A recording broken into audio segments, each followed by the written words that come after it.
Instagram not showing highlight views on my story. So let's solve through this video. But before that, subscribe to our channel and hit the bell icon so you'll never miss an update from us. Now let's get into the video. So the reason for this problem may be various.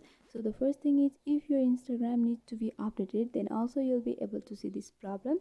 For that, simply go back and you have to open up to Google Play Store and simply tap over the search bar at the upper section and search for Instagram.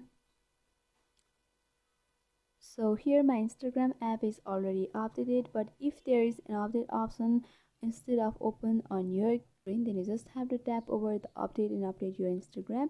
By doing that, you'll be able to get the feature of highlight views and you'll be able to solve your problem.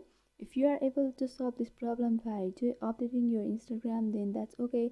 But if you are still unable to get that back, then you just have to open up to apps and simply press and hold over the Instagram and go for app info. On the app info, simply go for storage and cache and you have to clear the cache.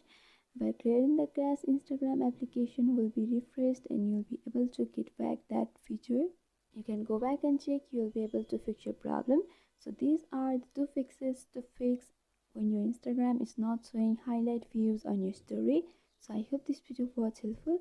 If you want us to make any tutorial videos on any topics, then you can mention down below in the comment section. Thanks for watching.